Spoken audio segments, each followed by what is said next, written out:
Olá, eu sou André Miceli e esse é o podcast da MIT Technology Review Brasil.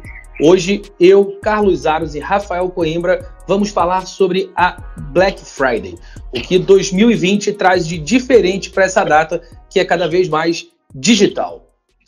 Antes de começar a nossa conversa, eu quero lembrar duas coisas. A primeira é que esse podcast é um oferecimento do SaaS e da Salesforce.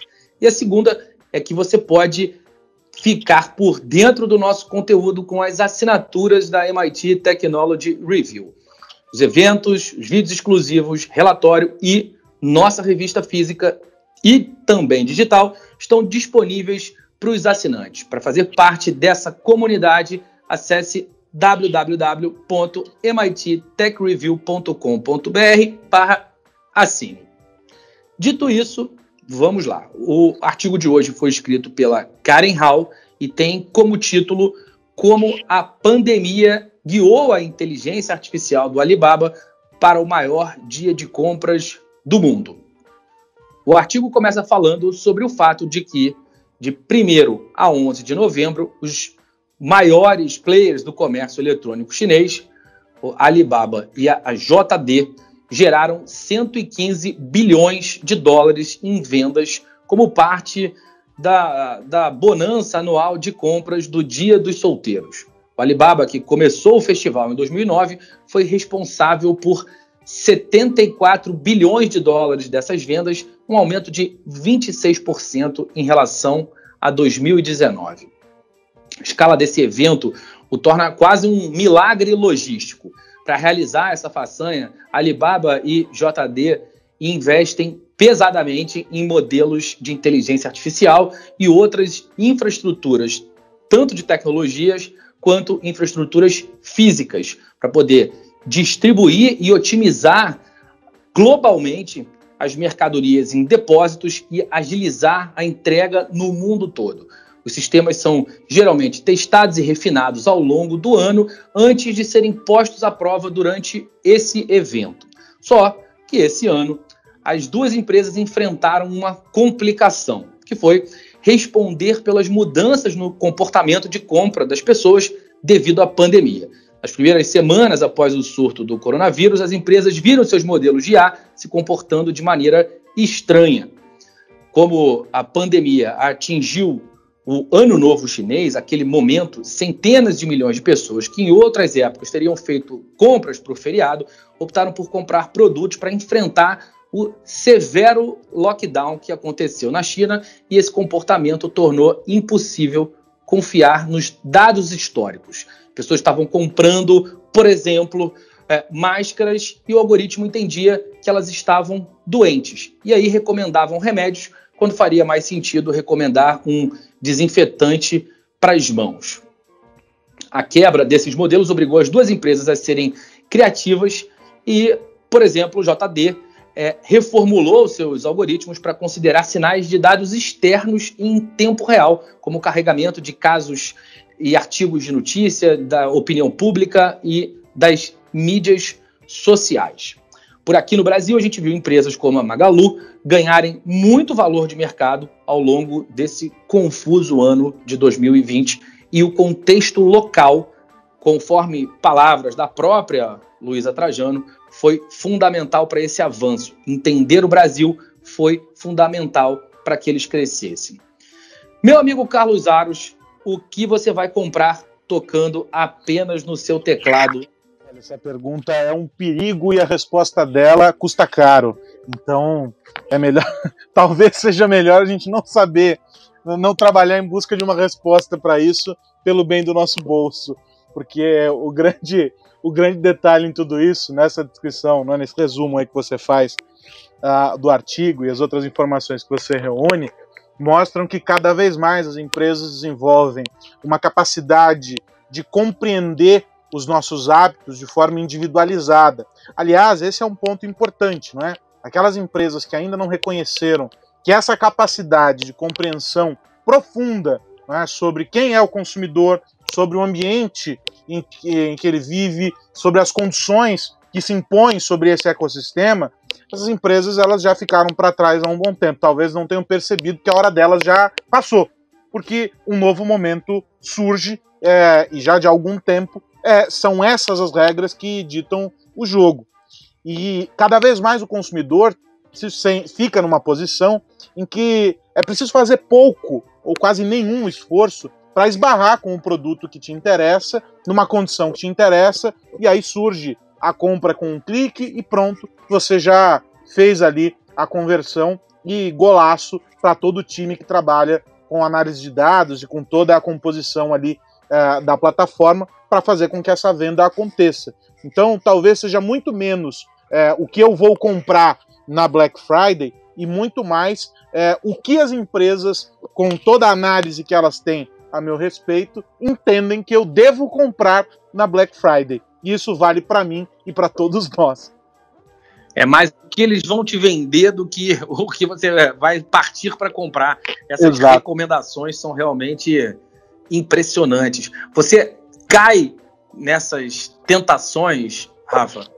Nem um pouco. Eu sou chato, eu pesquiso muito, fico meses antes acompanhando os preços para ver se não teve a tal Black Friday, mas eu acho que no ambiente brasileiro melhorou muito. Eu tenho reparado que os preços estão mais honestos, mais transparentes. Ao mesmo tempo, não são preços tão convidativos quanto a gente via no passado, mas pelo menos são mais realistas. Eu estou esperando nessa Black Friday dólar pela metade do preço. É a única coisa que me interessa. Se vocês virem aí dólar vendendo a 2,50, me avisem, porque eu gosto de eletrônica, e eletrônica é tudo em dólar, então é um complicador. A nossa vida é triste com esse dólar, né? Não é? É complicado. Tô esperando dólar na Black Friday. Mas olhando aí de novo pro artigo, eu acho interessante a gente analisar a lição que o Dia dos Solteiros traz pra gente. Pra quem não conhece, por que a gente tá falando de Dia dos Solteiros? O 11 do 11, né, 11 de novembro, então são 4 uns, 4 números sozinhos independentes, então ele simboliza o Dia dos Solteiros, e o Dia dos Solteiros lá na China vende mais do que a Black Friday no mundo inteiro. É uma data muito simbólica, por isso essa operação logística digital para entregar esses produtos. E essa lição desse ano foi: não dá para confiar 100% nos algoritmos. A gente tem falado muito aqui, volta e meia no nosso podcast, do papel. O Aros acabou de citar, né? Quem não se digitalizou está para trás, mas o que a gente está vendo é o seguinte: não basta só colocar tecnologia, não basta só fazer análises que enxergam o passado e tentam de alguma forma emular o futuro. Por quê? Porque está tão volátil, e um ano como esse, especificamente por causa da pandemia, extrapolou-se essa volatilidade, os algoritmos não estão dando conta. Você olhar para meses atrás, não basta. Você tem que fazer quase que uma operação casada em tempo real. Então, o nível de exigência da plataforma, do que está por trás daquele sistema, é altamente mais complexo nesse novo mundo. Se a gente for pensar assim em termos de análise, né, quem trabalha com Big Data, com grandes volumes de informação, você tem ali as análises que olham um pouco mais para trás, a descritiva e a análise de diagnóstico, que tentam explicar o que aconteceu e por que aconteceram determinados fenômenos no mercado consumidor. E se a gente for olhar para frente na análise preditiva e prescritiva, ou seja, aquelas que tentam te indicar um caminho do que pode acontecer e o que você deve fazer para que as coisas melhorem, isso tudo, que era uma coisa extremamente evoluída, já não está sendo suficiente. Operação em tempo real, imagina, você tem que hoje tentar quase que mapear o comportamento do consumidor em tempo real e, se possível, fora do ambiente digital, né? Talvez a gente, olhando, extrapolando ainda mais, eu gosto sempre de jogar a coisa bem lá para frente, a gente vai começar a caminhar para uma análise envolvendo outros elementos, a sua casa conectada, o seu GPS do seu celular. As empresas vão começar a monitorar comportamento / emoções em tempo real para tentar te jogar uma promoção personalizada, como vocês disseram, para te entregar no menor tempo possível, dependendo de onde você está. E acho que tem um aspecto interessante, não é, que o artigo traz, apresentando o caso dessa experiência chinesa, é que não dá mais para fazer algumas projeções de longo prazo, né? É preciso olhar padrões de compra no momento em que as coisas estão acontecendo, olhando cada vez mais o imediato, entendendo que a gente vive o nosso dia, a nossa rotina, com diversos estímulos, não é? Alguma informação que surge, as redes sociais, as notificações, decisões que são tomadas de pronto, baseadas em muito mais coisas do que simplesmente dizer que no verão nós todos vamos comprar mais sorvete, né? Esse tipo de análise que antes balizou as definições de várias empresas, que, claro, até aquele momento trazia resultado, hoje já não é mais possível. E a grande chave, não é, apresentada aí para o Dia dos Solteiros foi justamente entender que é preciso trabalhar com modelos que analisem o curto prazo, que analisem aquilo que está acontecendo hoje, e talvez as próximas horas ali, os próximos dias, mas não olhando um futuro distante, né, no médio prazo, porque as coisas mudam, o comportamento muda. E essa quebra surgiu muito também, e a gente pôde acompanhar isso com as listas de itens mais pesquisados lá no começo da pandemia, máscara, lisoforme e por aí vai, que eram produtos que as pessoas não estavam comprando. E aí ficou tudo bagunçado, até que isso se reestruturou e foi possível perceber que, olha, a gente tem que começar a olhar e a analisar pontualmente as tendências que surgem ao longo do caminho, né? Num outro cenário completamente diferente, hoje já tem alguns analistas políticos observando as pesquisas por candidatos no Google para entender comportamento às vésperas de eleição. Ou seja, não dá para a gente ficar olhando num universo muito distante quando é possível, e cada vez mais possível. Você deu o exemplo da casa conectada, né? A gente vai ter não só a casa, mas os dispositivos que a gente está vestindo, estão nos acompanhando o tempo todo, nessa jornada conectada, oferecendo a possibilidade de a gente medir cada segundo, cada passo que o consumidor dá. E aí isso se torna fundamental para que você tenha uma estratégia assertiva, né? Um outro componente que ajudou essa estratégia em tempo real lá na China, que está bombando, são as vendas ao vivo, né? Os influenciadores digitais vendendo diretamente para o consumidor, fazendo lives. Aqui no Brasil, eu vi algumas cadeias de empresa se arriscando, fazendo isso. Não é igual, né? Tem gente aí que contratou alguns influenciadores, fez ali um show, mas deu audiência. Eu vi live com 3 milhões de views no momento em que ela, logo depois que ela aconteceu, contabilizando 3 milhões, é muita coisa. Mas lá na China, a campeã lá de live streaming, ela outro dia vendeu quase 30 apartamentos em 7 minutos. É um negócio fora do comum. Faz inveja de muito corretor por aí, né? Exatamente. Só que lá eles têm uma diferença que a gente também não consegue aplicar diretamente aqui no Brasil, porque existe uma integração maior entre esse processo de venda, de ter uma plataforma ali, uma camada por trás de um marketplace, uma camada logística, muitas vezes já verticalizado ao mesmo tempo, sem fricção. Então a experiência para o consumidor lá é de realmente tocar e chegar na casa dele, ele quase que conversando com aquele influenciador ou com aquela influenciadora. Aqui no Brasil a gente ainda tem divisões. Você está assistindo uma live ao vivo, recebe um código de promoção, tem que ir às vezes no site da loja para fazer a compra, de repente é uma outra empresa de logística que vai te fazer a entrega. Então minha avaliação aqui no Brasil, a gente ainda tem que melhorar, azeitar mais esses canais, essas camadas, para que a experiência do consumidor tenha menos fricção. Mas estamos nesse caminho. Em algum momento a gente vai chegar lá e aí esse monitoramento em tempo real ali, medindo o calor do sentimento numa live, vai ser algo interessante da gente acompanhar. Uma questão que talvez guie o comércio brasileiro é efetivamente os números que esses influenciadores trazem, não somente pelo formato, porque ainda deve demorar para a gente ter um super app como o WeChat funciona, então o cara está consumindo o conteúdo ali naquele momento e compra pelo próprio app, como o Rafa falou, mas a prática pode ser um benchmark interessante para as empresas brasileiras, uma vez que a gente está vendo esse comportamento, de alguma maneira, contagiando, o comportamento de uso das redes sociais na China, contagiando outros países. como aconteceu com o TikTok, como acontece em certa medida com o próprio Alibaba, os modelos de marketplace que o Alibaba, claro, não inaugurou, mas ele ajuda a difundir, e até com fenômenos culturais como o K-pop.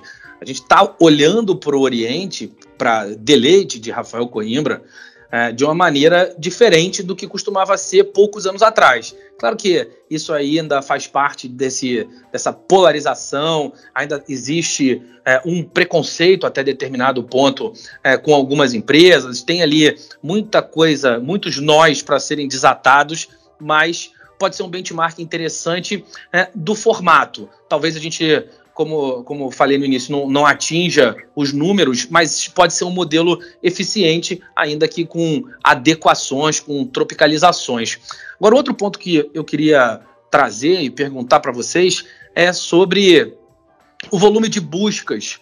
As buscas nos sites de comércio eletrônico influenciando a compra offline. Claro que esse ano esse comportamento vai ser comprometido, evidente, apesar da gente não estar mais numa quarentena, ou pelo menos não naquele modelo que a gente viveu no início do ano, mas ainda assim existem diversas restrições, existe o próprio medo, o comportamento das pessoas, mas essa transposição do comportamento no digital para o comportamento físico, ela continua existindo e as buscas na Amazon são cada vez maiores.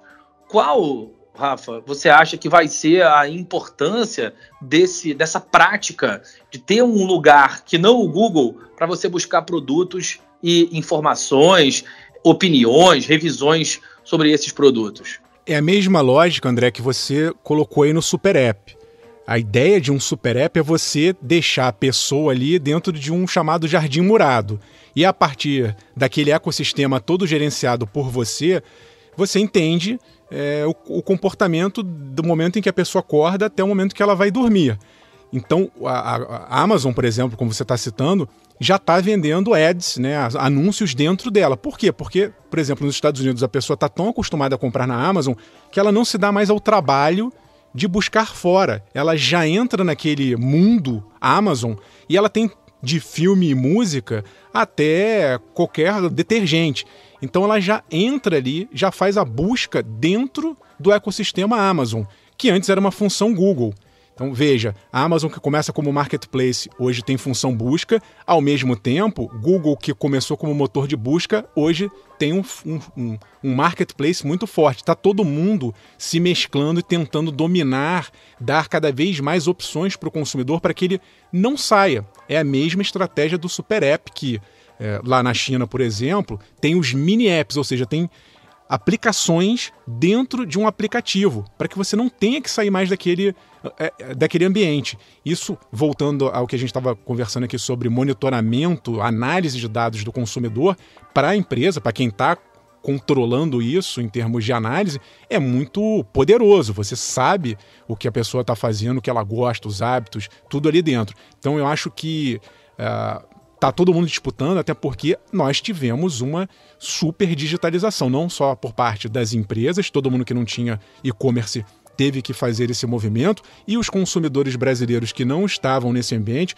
passaram a fazer suas primeiras compras este ano.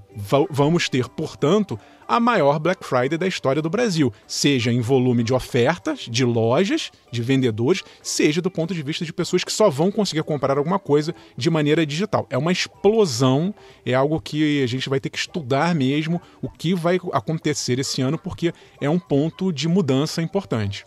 Agora, tem uma questão nesse processo aí que é evidente para o lado da empresa, e se a gente for considerar, não é, que a Amazon é protagonista nisso e lidera em uma série de segmentos, e nesse de varejo não é diferente, a gente tem também uma balança que está bem desigual, está muito pesando muito para um lado, e que a tendência, com a medida em que a gente olha esses números de cada vez mais produtos sendo pesquisados diretamente na Amazon, seja porque às vezes o preço não é melhor, mas ele sabe que vai receber antes, ou tem a facilidade na procura, a avaliação, todo o contexto, não é, do serviço que é prestado, faz com que as pessoas procurem lá inicialmente, e isso tende a aumentar à medida que eles ampliam também o portfólio e caminham para outros segmentos. Ok, fantástico.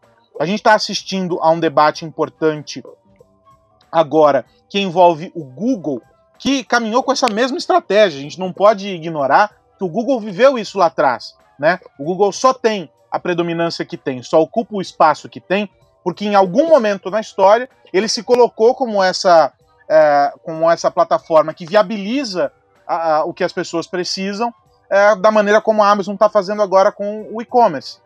E ganhou o protagonismo, ganhou o espaço, se tornou a potência que se tornou. Esse processo, né, essa investigação de práticas anticompetitivas, no que a Microsoft lá atrás viveu, que o Google agora está vivendo, e que nos leva a crer que nós não vamos assistir pela última vez com o Google, mostra que está desbalanceada essa relação. E que também isso, se por um lado é ótimo que tem uma plataforma que consegue responder e corresponder às necessidades das pessoas de uma maneira muito rápida, muito precisa, é também complicado que essa plataforma sufoque o resto do mercado, uma vez que naturalmente as pessoas estão indo para lá e não mais para os outros. Ou seja, as regras do jogo estão bagunçadas aí também. E aí isso acende um sinal de alerta. Na China a gente tem o Alibaba, nos Estados Unidos e no resto do mundo a gente vai ter a Amazon, mas nós vamos polarizar com esses caras e acabou. Então também é um momento de pensar isso e pensar essa presença, porque para o próprio mercado é complicado que isso aconteça. E aí só o parênteses de que a Amazon se viabiliza assim também, trazendo pequenos players para dentro de casa com o marketplace. E aí alguns vão dizer, poxa, mas ela não está sozinha, tem vários players ali. Mas quando ela é a porta de entrada para esses outros players, eles deixam de existir para o mundo, se eles não estiverem com ela, isso é bem complicado. E tem uma questão de tributação que incomodou muito o Donald Trump, foi parte das desavenças entre o Jeff Bezos e o Trump ao longo do governo, que é a discussão sobre aonde serão recolhidos os impostos. E isso pode trazer uma variação muito grande em função das leis estaduais. O modelo de tributação americano respeita os estados e cidades. A gente ainda tem ali, aqui no Brasil, até alguma variação também, mas nos Estados Unidos essa proporção varia muito e isso abriu um debate bastante acalorado entre os dois.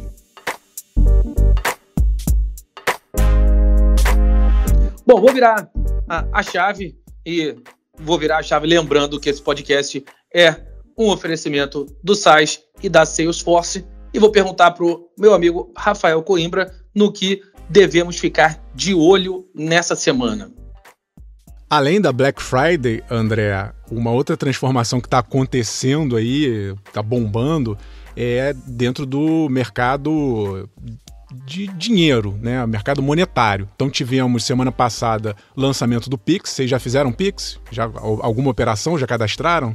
Perfeito. Foi muito tranquilo. Pois é, também testei. Eu ainda não testei. Bem Quando legal. testar, Aros, manda para mim, meu amigo. Pode deixar. Mas então... Eu, na verdade, já descobri que eu sobrei, né? O Rafa transferiu pra você transferiu pra ele. Vou ver se o Iago quer testar comigo também o Pix, eu transfiro pra ele e me devolve. É justo. Mas, enfim, a gente tá tendo, né, uma conjunção astral de mudanças no nosso sistema aqui no Brasil. Então, tivemos uma digitalização forte, né? Pagamentos eletrônicos, empresas, o Pix entrando para facilitar. E agora, daqui a uma semana, dia 30, começa uma nova fase, começa o Open Banking.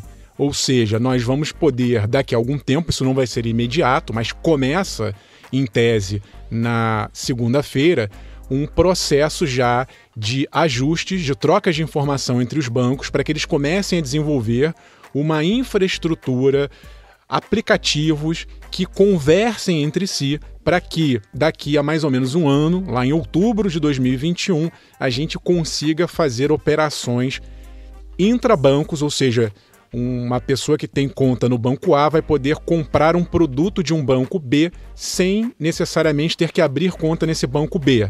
Vai ficar mais fácil a gente não só fazer pagamentos e transferências, como é o caso do Pix, como também transacionar investimentos, operações, produtos entre bancos.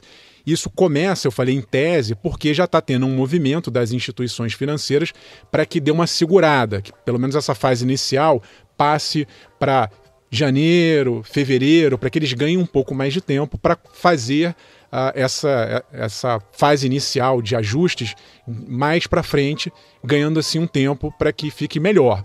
Vamos ver, por enquanto, oficialmente, até o fechamento desse podcast, a data é de dia 30 de novembro, e como eu disse, eu tô de olho para ver se vai rolar mesmo, é tudo ao mesmo tempo, né? Imagina, é Pix, é Open Banking, é a maior Black Friday da história do Brasil, haja desafio para o Banco Central, que, mais ainda para frente, o presidente do Banco Central, ali no lançamento do Pix, o Roberto Campos Neto, falou da criação, ainda em estudo, do Real Digital. Então, o governo brasileiro já está também olhando lá para frente e pensando em como teremos uma moeda oficial 100% digital. Olha a quantidade de coisa acontecendo em pouquíssimo tempo. E é interessante que cada uma dessas coisas traz a reboque um pequeno ecossistema de startups, de tecnologias, de treinamentos e também de riscos, o que faz com que as pessoas precisem conhecer o mundo da tecnologia e essa cultura acaba sendo fundamental para o uso, para o melhor uso de todos os recursos que vão sendo pouco a pouco inseridos na nossa vida. Carlos Aros, meu amigo, o que temos para essa semana? Para essa semana, na verdade, não, mas para 2021, a previsão da IDC, anunciada essa semana em uma conferência para a América Latina, mostra que algumas das tendências que já vinham sendo desenhadas aí para esse ano vão continuar no ano que vem, se acentuam no ano que vem. Algumas delas foram aceleradas em 2020, mas a gente sabe, houve um impacto importantíssimo, não é, sobre as empresas por causa da pandemia. E aí, claro, tem o produto interno bruto encolhendo, a perspectiva aí para a América Latina é de redução de 8% nesse ano, para o Brasil queda de 5,8%, mas tem dois lados de uma mesma moeda para a indústria de tecnologia. Né? Quando considera o dólar, ela tem um tombo, mas quando elimina essa variação, tem crescimento. E aí, isso aí é muito economiquez, é muito complexo, mas de todo modo é para justificar que a previsão para o setor de tecnologia é de aumento no faturamento. Ou seja, a perspectiva é de que os investimentos que se fizeram necessários em 2020 vão, em 2021, desaguar em uma série de outros investimentos que vêm a reboque. Um deles, que é a primeira previsão da IDC para 2021, é de que 75% das grandes empresas vão migrar as infraestruturas e aplicativos para a nuvem. E isso está em sintonia com a outra tendência de que vai haver uma aceleração bem importante do investimento em computação em borda. Isso porque tem agora força de trabalho bem dispersa, você tem unidades operando em diferentes lugares, e aí, claro, a nuvem se torna também cada vez mais relevante em função disso. E aí tem um outro lado dessa história, é de que boa parte daquilo que a IDC projeta para 2021, 2022 e 2023 está baseado em uma aceleração da digitalização das empresas forçada pela pandemia. Então, de um lado, você tem uma perda significativa por causa, não é, dos efeitos nocivos da crise, mas do outro, algumas oportunidades que acabaram surgindo para que as empresas reforçassem o investimento em tecnologia.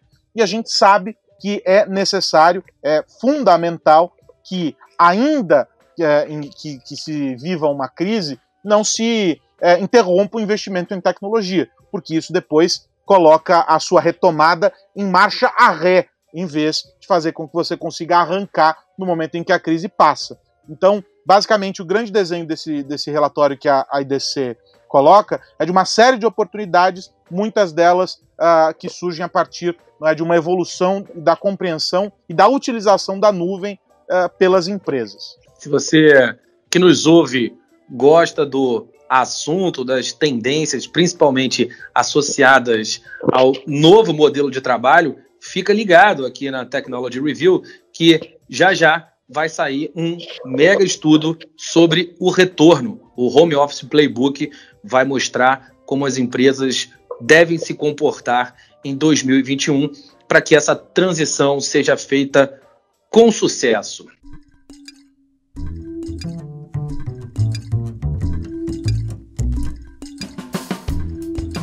Meus amigos, é isso.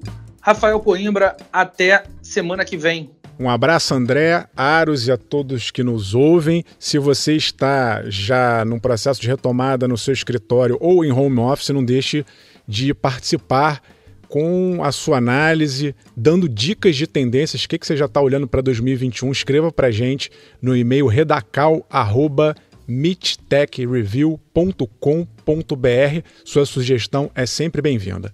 Carlos Aros, até semana que vem.